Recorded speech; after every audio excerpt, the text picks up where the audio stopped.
one of the questions came up or was talked about was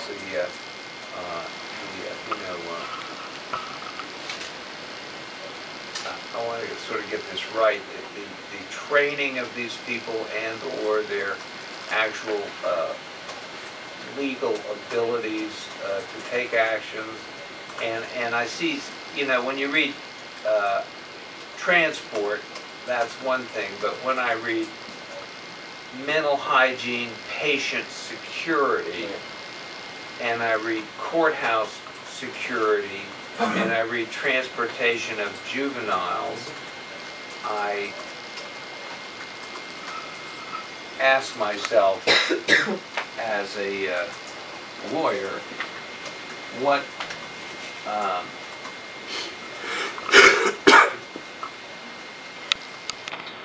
sort of requirements are necessary for a person who is not a deputy sheriff, not gone through the police academy or not had some sort of recognized formal training?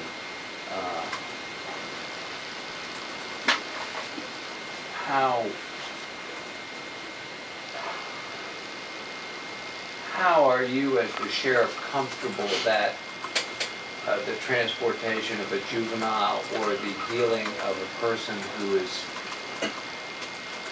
has a mental illness, how are you secure in that their actions are within certain, trained parameters? Okay, first off, they don't do any law enforcement responsibility, because they don't do the academy. What they do is what it states there. They transport. So if it's an inmate or prisoner, deputy goes out, they do the security of the individual, they cuff them, they belt them, they put them in the vehicle. All the auxiliary does is that when he's driving to the facility, the guards come out and they take the individual out. Okay, but when it says mental hygiene, patient security, what does that mean? They go sit with the patient while the hospital does what they need to do, and they're not responsible to secure the individual. They're there just to provide eyes on and to assist that individual. We haven't had issues. If it's an inmate, a deputy goes. Same way if it's a violent prisoner, a deputy would take that transport. These are very benign situations that they transport in, and they always go in pairs, so there's always two. They do go through formal training. The force training officer sits down and goes through a formal training course on each of those categories with every part of the department. So they are formally trained, and they have a record jacket, training jacket that says so. But we don't put them in a situation where they have to be law enforcement officers. We don't want to do that. They strictly do what they're designed to do, and that's to transport or to sit, much like matrons used to be years ago. When they had a female prisoner transported, they would sit there and make sure that this. Okay. So when I read patient security and courthouse security, I'm not the vision of putting on handcuffs or touching the person or in other ways physically controlling the person is not part of what I'm reading here. The only way you can do that, and that's where people get confused between auxiliary and a reserve officer. A reserve officer is someone who actually goes to an academy and is trained and certified. They do it in all county. They go out, they do traffic stops, they make arrests because they're certified. Okay. Well, one question I was wondering, if you was transporting somebody and say they get sick or they have to use the restroom or something, at what point do they have the authority to control them if they decide to run? Or, I mean, once they're out of the vehicle between here and where their destination is? Okay, well, it depends on the situation again. If we're going to take a dangerous felon, we're not going to send them across the state with auxiliary. We're going to send them with deputies. Right. If we're going from here to Randolph County, they do what they need to do before they ever put them in the vehicle. If something happens en route, depending on the situation, they'll either contact us or they'll contact Randolph County. We've had that happen in the past. Someone became upset on the transport.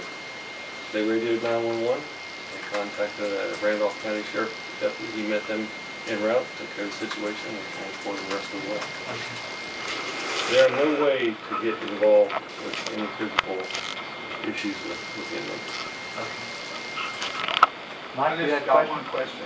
Okay. It sounds good, but say you're transporting, they auxiliaries transporting somebody, and say they're giving you a little bit of trouble, but they're not, say, I fake a heart attack. Are they CPR trained or first aid trained to know what kind of reactions, what to do? And that's not what they're there for. That they do is get on the radio, call 911, same as anybody else would. Okay.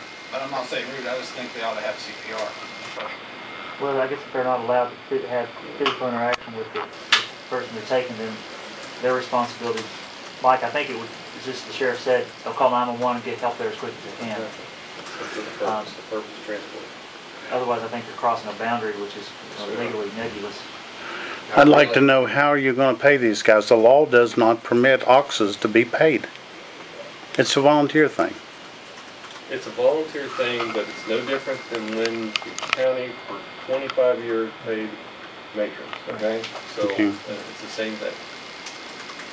Well, the law says you can't pay them, so I don't see how you can give them any money. Not true. I disagree with that. Okay, do we need to take any action on this, or is this something that Well, we I just think ask we're the gonna sheriff have to do? to approve this Okay. agreement that he's gonna have signed with all this contracted person. I really need a blank when you put in the Okay. minutes. If you could just give me, or give me permission to take one of these, but these are original, so you don't. Yeah, I'll get you one. Okay. Is there a motion to approve the contract the sheriff has drafted for auxiliary officers? Well, I approve it as to the fact that it demonstrates a responsibility of the commission to issue one of these P cards. Right. And that this person is formally engaged by the sheriff's department. Okay, So I would approve it for that. that's your motion? Yes. I'll second that. Okay, it's been moved and seconded. Any further discussion? Thank you, Sheriff, for being proactive on that. Vote. All in favor, say aye. Aye. Aye. None opposed, motion carries. Thank you. Thank you.